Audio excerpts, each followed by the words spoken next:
ফেরি করে আগে গেছিলাম আপনার হচ্ছে খালেক পাম্পে, ওখানে বন্ধ। তারপরে আসাদ গেটে গেছিলাম, ওখানে বন্ধ। তারপরে একটা মাধ্যমে জানতে পারলাম যে এখানে খোলা আছে। কোনো পাম্পে তেল নাই, একদম তারা লক করে রাখছে। ঠিক আছে, গেলে বলে তেল নাই তেল নাই তেল নাই, কারণ কি? সিটি যা দেখতেছি সর্বকালের রেকর্ড, মানে আমরা কখনো দেখি নাই যে এইরকম হয়েছে। এর আগেও তো রাশিয়া ইউক্রেন যুদ্ধে দেখছি, কিন্তু এবার অনেক ভিন্ন পরিস্থিতি, ভিন্ন। আমরা যারা শুনতে পাচ্ছি কে তেল রিজার্ভ করছে, ফুয়েল রিজার্ভ করছে। আমাদের যেহেতু সরকারি প্রতিষ্ঠান, আর প্রশ্নই ওঠে না রিজার্ভ করার। আমাদের যতক্ষণ ফুয়েল থাকবে ততক্ষণ আমরা জনগণকে দিয়ে যাব। সংকট এটা হতে পারে, এটা সরকার বলতে পারে, গভর্নমেন্ট। আমরা যেই সোফার যে ফুয়েল চেয়েছি আমরা পেয়েছি। আর সংকট যেটা মনে হয় যতটুকু না বাস্তব, তার চেয়ে বেশি মানুষ আতঙ্কে এটা সৃষ্টি করছে। রাজধানীর ফিলিং স্টেশনের সবশেষ খবর জানাতে মহাখালী থেকে যুক্ত আছেন জাবেদ আব্দুল্লাহ। জাবেদ, সরবরাহ স্বাভাবিক আছে কিনা জানাবেন, আর গ্রাহকরা কি সবাই জ্বালানি নিতে পারছেন কিনা এখন জানাবেন। গেল সপ্তাহে বিদ্যুৎ, জ্বালানি এবং খনিজ সম্পদ প্রতিমন্ত্রী অনিন্দ্য ইসলাম অমিত গণমাধ্যমে জানিয়েছিল যে উদ্বিগ্ন হওয়ার কোনো কারণ নেই, পর্যাপ্ত জ্বালানি মজুত রয়েছে। একই সঙ্গে বাংলাদেশ পেট্রোলিয়াম কর্পোরেশন বিপিসিও বলেছিল যে আতঙ্কিত হওয়ার কোনো কারণ নেই, সরবরাহ সঠিক আছে এবং চাহিদার তুলনায় অতিরিক্ত জ্বালানি মজুদ রয়েছে এখন পর্যন্ত। একটু বলে রাখি, আমি 2025-এর একটি পরিসংখ্যান, সেটি হলো যে সে বছর অকটেন ব্যবহার হয়েছিল 4,15,000 মেট্রিক টন। সেই হিসেবে প্রতিদিন গড়ে অকটেন ব্যবহার হতো 1,100 মেট্রিক টন অকটেন। কিন্তু এই চলতি মাসের 1 থেকে 4 তারিখে দেশে অকটেন ব্যবহার হয়েছে 2,000 মেট্রিক টন করে, অর্থাৎ চাহিদার তুলনায় অতিরিক্ত অকটেন বেশি ব্যবহার হয়েছে। বিপিসি সূত্র থেকে এই তথ্যটি আপনার মাধ্যমে দর্শককে জানাচ্ছি। সেই হিসেবে বিপিসি বলছে যে এই অতিরিক্ত অকটেন যে বিক্রি হচ্ছে, এটির কারণ হলো একমাত্র যে যারা প্যানিক বায়ার, তারা প্যানিক বায়ার হিসেবে এটিকে ধরে নিচ্ছে, অর্থাৎ আতঙ্কিত হয়ে ক্রেতারা অতিরিক্ত জ্বালানি সংগ্রহ করছে নিজেদের যানবাহনের জন্য। তো সেটি তো বলা যায়, আমরা সকাল থেকে বিভিন্ন পেট্রোল পাম্পে, একাধিক পেট্রোল পাম্পে ঘুরে দেখেছি যে একই চিত্র। মানুষ মূলত একটু আতঙ্কিত হয়ে মূলত তাদের নিজের যে যানবাহন হচ্ছে সেই যানবাহনের জন্য অতিরিক্ত জ্বালানি সংগ্রহ করতে কিছুটা মরিয়া বলে কিন্তু আমরা দেখেছি। তো এখন পর্যন্ত পেট্রোলিয়াম কর্পোরেশনের যে বিধান করা হয়েছিল সেই আইন অনুযায়ী মূলত জ্বালানি তেল বিতরণ করা হচ্ছে। আপনি দেখতে পাচ্ছেন যে এখন পর্যন্ত জ্বালানি তেল সংগ্রহে যানবাহনগুলোর কিন্তু দীর্ঘ সারি রয়েছে এই পেট্রোল পাম্পগুলোতে। তো ধারণা করা যাচ্ছে যে হয়তো কিছু সময় গেলে এই যে তেল সংগ্রহের যে একটি বিষয়, সেটি হয়তো কমে আসতে পারে চালকদের মাঝে। তো এই ছিল আমার কাছে মহাখালী থেকে সবশেষ তথ্য। ফিলিং স্টেশনগুলোতে এখনও চাপ রয়েছে গ্রাহকদের, আর সে খবরই জানাচ্ছিলেন সহকর্মী জাবেদ আব্দুল্লাহ। এদিকে রাজধানীর বাইরে অনেক স্থানে দীর্ঘ সময় অপেক্ষা করেও জ্বালানি সংগ্রহ করতে না পারায় গ্রাহকদের ক্ষোভ বাড়ছে। সরবরাহ সংকটে কিছু কিছু পাম্পে বন্ধ রয়েছে বিক্রি। চট্টগ্রামের পাম্পগুলোতে ঘন্টার পর ঘন্টা অপেক্ষা করে তেল সংগ্রহ করছেন অনেকে, তবে চাহিদা অনুযায়ী তেল না পাওয়ার অভিযোগ তাদের। গত 3 দিনে চট্টগ্রামের অধিকাংশ পেট্রোল পাম্পে চাহিদার 2 থেকে 3 গুণ জ্বালানি তেল বিক্রি হয়েছে বলে জানিয়েছে ফিলিং স্টেশনগুলো। ময়মনসিংহে তেল নিতে পাম্পগুলোতে গ্রাহকদের দীর্ঘ সারি দেখা গেছে। কর্তৃপক্ষ বলছে সরবরাহ স্বাভাবিক না হওয়া পর্যন্ত অবস্থার উন্নতি হবে না। এদিকে সিরাজগঞ্জের বাঘাবাড়ি ওয়েল ডিপোতে অর্ধেকেরও বেশি কমানো হয়েছে জ্বালানি সরবরাহ। গত বৃহস্পতিবার এই ডিপো থেকে প্রায় 45 লাখ লিটার জ্বালানি সরবরাহ করা হলেও রেশনিং পদ্ধতিতে সরবরাহর কারণে সেটা আজ নেমে এসেছে 15 লাখ লিটারে। এ অবস্থায় সেচ সংকটের আশঙ্কা করছেন কৃষকরা। হরমুজ প্রণালী বন্ধ হওয়ায় দেশে জ্বালানির বাজারে শঙ্কা তৈরি হলেও স্বস্তির বার্তা নিয়ে এলো চট্টগ্রাম বন্দরের আমদানি পরিস্থিতি। ইরান যুদ্ধ শুরুর পর থেকে এ পর্যন্ত চট্টগ্রাম বন্দরে তেল ও জ্বালানি নিয়ে ভিড়েছে মোট 8টি জাহাজ। রোববার একটি সহ আরও 4টি জাহাজ ভিড়ছে এ সপ্তাহের মধ্যে। সব মিলিয়ে এসব জাহাজে জ্বালানি আছে প্রায় 4 লাখ টন। বিস্তারিত হোসাইন জিয়াদের প্রতিবেদনে। হরমুজ প্রণালী বন্ধের পর দেশে জ্বালানি সরবরাহ নিয়ে তৈরি হয় অনিশ্চয়তা, যার প্রভাব পড়ে আমদানি রপ্তানি থেকে শুরু করে দেশের পেট্রোল পাম্প পর্যন্ত। কারণ হরমুজ প্রণালী হয়ে বাংলাদেশে কাতার, কুয়েত, বাহরাইন, ইরাক সহ মোট 60টি দেশের পণ্য আনা নেওয়া হয়। এছাড়া ওমান থেকেও পণ্য আসে এ প্রণালী হয়ে, যা জ্বালানি সরবরাহের প্রধান রুট। এ অনিশ্চয়তার মধ্যেই সুখবর নিয়ে চট্টগ্রাম বন্দরে আসলো এলপিজি, এলএনজিবাহী 6টি জাহাজ ও তেলবাহী আরও 2টি জাহাজ। শুধু তাই নয়, আগামী 14 তারিখের মধ্যে আরও 4টি জাহাজ এসে পৌঁছাবে চট্টগ্রাম বন্দরে। সব মিলিয়ে এ 12টি জাহাজে জ্বালানি আছে 4 লাখ টনেরও বেশি। বন্দর কর্তৃপক্ষ জানায়, গত 3 ও 5 মার্চ কাতারের রাস লাফান বন্দর থেকে 63,000 টন করে এলএনজি গ্যাস নিয়ে ভিড়েছে আল জোর ও আল জাসাসিয়া নামে 2টি জাহাজ, যেগুলোর খালাস চলছে। একই বন্দর থেকে আগামীকাল লুসাইল নামে আরেকটি জাহাজ 62,000 টন এবং 11 ও 14 মার্চ আরও 2টি জাহাজ এলএনজি নিয়ে ভিড়বে। অর্থাৎ এলএনজির বড় অংশ আসবে কাতার থেকে। এছাড়া ওমানের সোহার বন্দর থেকে আজ 22,000 টন এলপিজি নিয়ে ভিড়ছে এলপিজি 7 নামে একটি জাহাজ। এর আগে 5 মার্চ একই বন্দর থেকে আরেকটি জাহাজ ভিড়েছে। জ্বালানি খাত সংশ্লিষ্টরা জানান, দেশে দিনে গ্যাসের চাহিদা 380 কোটি ঘনফুট। এখন সরবরাহ হচ্ছে 265 কোটি ঘনফুট, যার মধ্যে বিদেশ থেকে এলএনজি হয়ে আসছে 95 কোটি ঘনফুট। এসব জাহাজ ভেড়ায় আগামী 1 মাস দেশে জ্বালানির সংকট হবে না।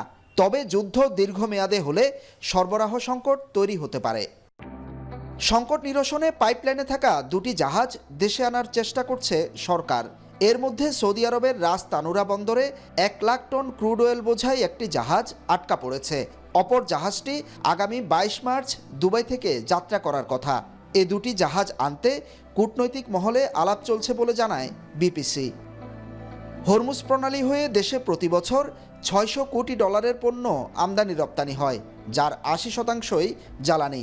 যুদ্ধের প্রভাবে বিশ্ববাজারে জ্বালানির দাম বাড়লেও সিঙ্গাপুর, ইন্দোনেশিয়া সহ বিভিন্ন দেশ থেকে কেনার চেষ্টা করছে সরকার। হোসাইন জিয়াদ, এখন চট্টগ্রাম। ইরানের 3টি তেলের ডিপোতে ইতিহাসের ভয়াবহ হামলার দাবি করেছে ইসরায়েল। ইরান ইন্টারন্যাশনাল জানিয়েছে, শনিবার পুরো ইরান জুড়ে অন্তত 30টি তেল সংরক্ষণাগারকে হামলার লক্ষ্যবস্তু করা হয়। এছাড়াও বৈরুতে আইআরজিসির এক কমান্ডারকে হত্যার দাবি করেছে ইসরায়েল। জবাবে তেল আবিব সহ ইরাকের মার্কিন ঘাঁটি, রিয়াদের কূটনৈতিক এলাকা এবং কুয়েত বিমানবন্দরে ড্রোন আক্রমণ চালিয়েছে তেহরান। সতীর্থ কর্মকারের প্রতিবেদন। ইরানের ইতিহাসে সবচেয়ে ভয়াবহ হামলার হুঁশিয়ারি দিয়ে রেখেছিল যুক্তরাষ্ট্র। এই হুমকির মধ্যেই ইসলামী প্রজাতন্ত্রের জ্বালানি স্থাপনা লক্ষ্য করে স্মরণকালের অন্যতম ভয়াবহ হামলা চালালো ইসরায়েল। শনিবার দিনগত রাতে তেহরানের আকাশ আলোকিত হয়ে ওঠে আগুনের লেলিহান শিখায়। ইরান জুড়ে অন্তত 30টি জ্বালানি স্থাপনায় হামলা চালায় ইসরায়েল। এর মধ্যে তেহরানের শাহরান তেল শোধনাগার ছাড়াও আইআরজিসির মালিকানাধীন 3টি তেল শোধনাগার বেশি ক্ষতিগ্রস্ত হয়েছে।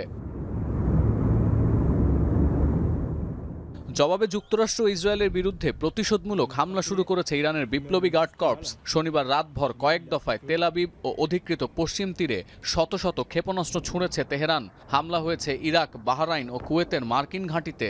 বাগদাদে দূতাবাসে হামলার প্রতিক্রিয়ায় গভীর উদ্বেগ জানিয়েছেন ইরাকি প্রধানমন্ত্রী। উপসাগরীয় দেশগুলোর মার্কিন ঘাঁটি লক্ষ্য করে হামলার পাশাপাশি হামলা অব্যাহত আছে গুরুত্বপূর্ণ স্থাপনায়। রিয়াদের কূটনৈতিক এলাকা, কুয়েতের আন্তর্জাতিক বিমানবন্দরের জ্বালানি ট্যাঙ্কার লক্ষ্য করে ড্রোন হামলা করেছে ইরান। এছাড়াও কুয়েতের একটি সরকারি ভবনে আঘাত এনেছে বিধ্বংসী ড্রোন। আমিরাতের দুবাইতে মিসাইলের ধ্বংসাবশেষের আঘাতে প্রাণ গেছে একজনের। এদিকে ইরানি হামলার নিন্দা জানিয়েছে গালফ কোঅপারেশন কাউন্সিল। এক বিবৃতিতে দেশগুলোর সার্বভৌমত্ব রক্ষায় যৌথভাবে কাজ করার অঙ্গীকার করেছে সংস্থাটি। আর ইরানের অভ্যন্তরে গৃহযুদ্ধ উস্কে দেওয়ার প্রচেষ্টা চলছে এমন মন্তব্য করে যুক্তরাষ্ট্রকে সতর্ক করেছেন তুরস্কের পররাষ্ট্রমন্ত্রী। আর ইরাকি জেনারেলের দাবি, ইরান সীমান্ত অতিক্রম করেনি কুর্দিদের কোনো যোদ্ধাই। এদিকে ইসরায়েলের বন্দর ও সেনাঘাঁটি লক্ষ্য করে হামলা অব্যাহত রেখেছে লেবাননের হিজবুল্লাহ। জবাবে তাণ্ডব চালাচ্ছে ইসরায়েলি সেনারাও। বৈরুতের একটি হোটেলে হামলা করে হত্যা করা হয়েছে 4 জনকে। পৃথক অভিযানে আইআরজিসির এক কমান্ডারকে হত্যার দাবি করেছে আইডিএফ। সতীর্থ কর্মকার, এখন বিশ্ব। নারী দিবসে গণতন্ত্রের অগ্রযাত্রায় শ্রেষ্ঠ অদম্য নারী সম্মাননায় ভূষিত হলেন সাবেক প্রধানমন্ত্রী ও বিএনপির প্রয়াত চেয়ারপারসন বেগম খালেদা জিয়া। একই সাথে 5 ক্যাটাগরিতে 5 নারীতে দেওয়া হয় শ্রেষ্ঠ অদম্য নারী পুরস্কার। এ সময় বেগম খালেদা জিয়ার সংগ্রামী জীবনের কথা স্মরণ করে ডাক্তার জুবাইদা রহমান বলেন, শত প্রতিকূলতা ও অত্যাচারের মাঝেও অদম্য ও অবিচল থেকে দেশনেত্রীর পথ দেখিয়েছেন। প্রধান অতিথির বক্তব্যে রাষ্ট্রপতি বলেন, পিছিয়ে পড়া নারীদের ক্ষমতায়নে সরকারের ফ্যামিলি কার্ড কর্মসূচি ইতিবাচক ভূমিকা রাখবে। আরও জানাচ্ছেন শাহাদত অভ্র। আমৃত্যু করে গেছেন গণতন্ত্রের জন্য লড়াই। অটল মনোবল ও গণতন্ত্রের অগ্রযাত্রায় অনন্য ভূমিকা রাখার জন্য প্রয়াত বেগম খালেদা জিয়াকে এবার দেওয়া হলো শ্রেষ্ঠ অদম্য নারী সম্মাননা। বেগম খালেদা জিয়ার পক্ষে পুরস্কার ও সম্মাননা গ্রহণ করেন নাতনি জাইমা রহমান। মহিলা ও শিশু বিষয়ক মন্ত্রণালয় আন্তর্জাতিক নারী দিবস উপলক্ষে প্রতি বছরের ন্যায় এবারও 5 ক্যাটাগরিতে 5 নারীকে পুরস্কৃত করা হয়। সেই সাথে শ্রেষ্ঠ অদম্য নারী সম্মাননায় ভূষিত করা হয়।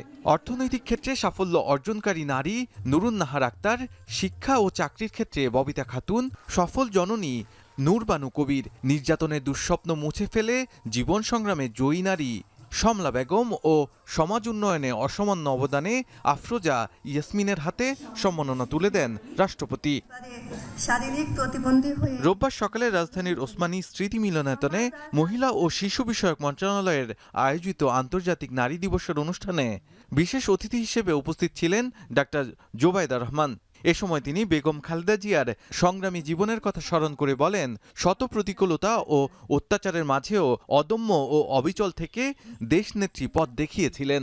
গণতন্ত্র অগ্রগায়নের অদম্য বেগম খালেদা জিয়া, গণতন্ত্রের মা।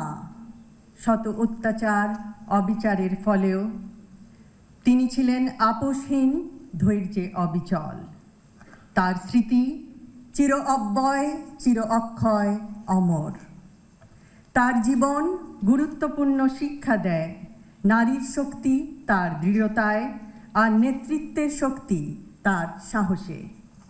প্রধান অতিথির বক্তব্যে রাষ্ট্রপতি বলেন, নারী নির্যাতন ও সহিংসতা বন্ধে যত পরিকল্পনা নেওয়া হোক না কেন, এর সুফল পেতে ঘরে বাইরে নারী নিরাপত্তা নিশ্চিত করতে হবে। আজকের এই দিনে আমাদের অঙ্গীকার হোক, নারী ও কন্যারা যেন আর অবহেলা, নির্যাতন ও বৈষম্যের শিকার না হন।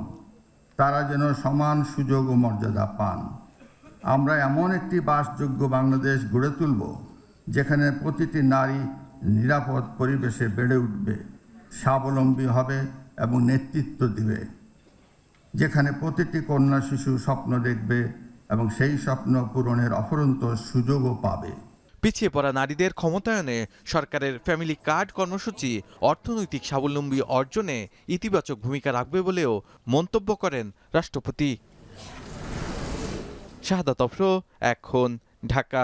নির্বাচনে কারচুপির অভিযোগের মামলার পরিপ্রেক্ষিতে ঢাকা 4 ও ঢাকা 16 আসনের ব্যালট পেপার, রেজাল্ট শিট ও অন্যান্য নির্বাচনী সরঞ্জাম ইসির হেফাজতে নেয়ার নির্দেশ দিয়েছেন হাইকোর্ট। একই সঙ্গে ওই আসনের বিজয়ী প্রার্থীদের নোটিশ ইস্যু করা হয়েছে। মামলার পরবর্তী শুনানির জন্য 8 জুন দিন নির্ধারণ করেছেন আদালত। রোববার কারচুপির অভিযোগের মামলাটি শুনানির জন্য গ্রহণ করে বিচারপতি মোহাম্মদ জাকির হোসেনের একক বেঞ্চ এই আদেশ দেন।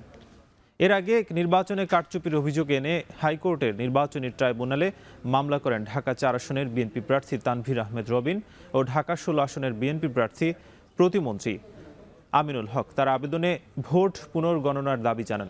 এখন পর্যন্ত নির্বাচনে অনিয়মের অভিযোগ তুলে বিএনপির 8 জন, জামায়াতের 7 এবং স্বতন্ত্র 1 প্রার্থীর আবেদনের পরিপ্রেক্ষিতে সংশ্লিষ্ট নির্বাচনী এলাকার ব্যালট পেপার ও রেজাল্ট শিট হেফাজতে নেওয়ার নির্দেশ দিয়েছেন হাইকোর্টের এই বেঞ্চ।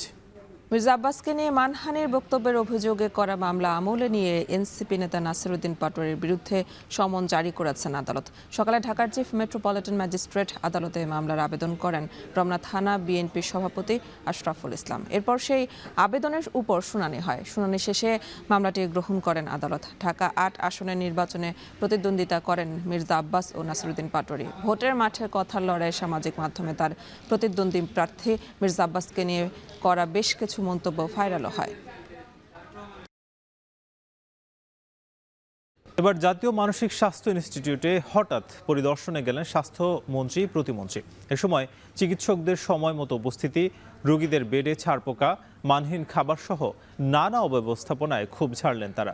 স্বাস্থ্য খাতে নানা চ্যালেঞ্জ থাকলেও কোনো অব্যবস্থাপনায় ছাড় নয় বলে হুঁশিয়ারি দেন স্বাস্থ্য প্রতিমন্ত্রী। এছাড়াও হৃদরোগ, নিটোর ও সোহরাওয়ার্দীতে অভিযানে 20 দালালকে গ্রেপ্তার করে র্যাব।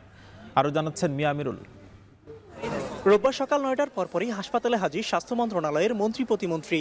তবে নির্ধারিত সময়ের পরও অনেক চিকিৎসক ও কর্মকর্তা কর্মচারীর দেখা নেই। জাতীয় মানসিক স্বাস্থ্য ইনস্টিটিউটে হঠাৎ পরিদর্শনে গিয়ে এমন পরিস্থিতির সম্মুখীন হন স্বাস্থ্যমন্ত্রী সর্দার সাখাওয়াত হোসেন।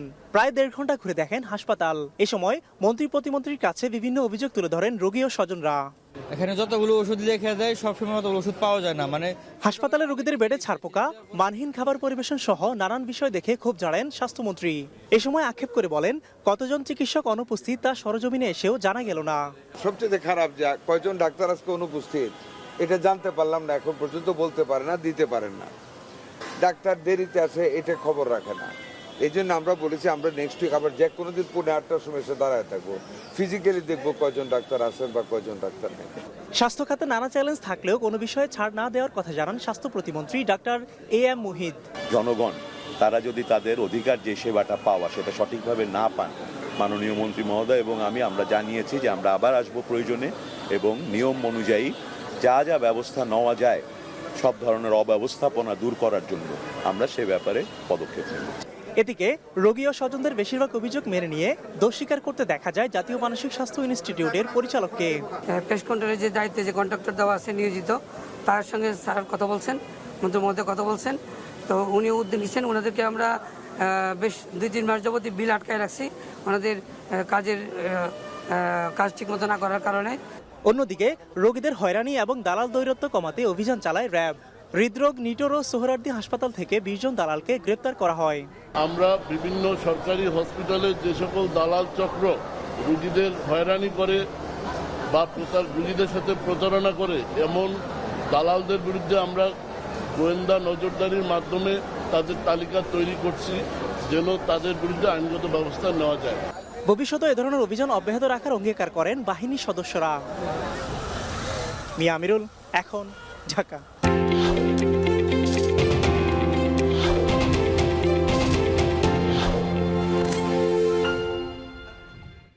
বগুড়ায় রোজার শুরু থেকে জমজমাট প্রসাধনীর বাজার। ব্যবসায়ীরা বলছেন, ঈদের আগে প্রতিদিন বাড়ছে বেচাকেনা। বাজারে গুণে মানে এগিয়ে আছে দেশীয় প্রসাধনী। এ নিয়ে বিস্তারিত জানাচ্ছেন রাজীব সেলিম। নারীদের কাছে প্রসাধনীর চাহিদা সারা বছর থাকলেও ঈদের সময় সেই চাহিদা বাড়ে কয়েক গুণ। এ সময় 2 হাত মেহেদিতে রাঙিয়ে নেওয়া বিশেষ উৎসব হিসেবে ধরা দেয় নারীদের কাছে। এবার ঈদ হচ্ছে চৈত্রের প্রথম সপ্তাহে। সে সময় প্রাকৃতিক পরিবেশ গরম হলে মেকআপ হতে পারে অস্বস্তির কারণ। তাই হালকা ও সতেজ সাজসজ্জা বেছে নিচ্ছেন নারীরা। মেহেদি, lipstick, face powder, nail polish, কাজল, আইলাইনার গাঢ় রঙের বদলে পিচ, মভ ও গোলাপির মতো হালকা রং বেছে নিচ্ছেন নারীরা। হাতে কোনো র্যাশ বের হয় না, জিনিসটা খুব ভালো হয়। কিন্তু বিদেশি পণ্য আগে বিক্রি হতো, এখন আর অতটা হয় না। এখন দেশীয় পণ্যের দিকেই মানুষেরা বেশি ঝুঁকে। বিদেশি প্রসাধনীর মান নিয়ে সন্দেহ রয়েছে, বিপরীতে বাজারে মিলছে মানসম্পন্ন নানা দেশীয় পণ্য। ব্যবসায়ীরা বলছেন, বিদেশি প্রসাধনীর মান ও অতিরিক্ত দামের কারণে কদর বেড়েছে দেশীয় প্রসাধনীর। বিগত 5 বছরের তুলনায় এখন দেশীয় পণ্যের চাহিদা বাড়ছে। মমতাজ এখন অনেক ভালো চলতেছে, কারণ প্রোডাক্ট ভালো। বগুড়ায় এবারের ঈদে শুধুমাত্র প্রসাধনীর কেনাবেচা হবে প্রায় 25 থেকে 30 কোটি টাকা। রাজীব সেলিম, এখন, বগুড়া। এই ছিল এখন দুপুরে। এখন টেলিভিশন ওয়েবসাইটে দেখতে ভিজিট করুন www.ekhon.tv। এছাড়া ফেসবুকে যুক্ত হতে পারেন facebook.com/tv.ekhon। ইউটিউবে দেখতে পারেন youtube.com/c/ekhon tv।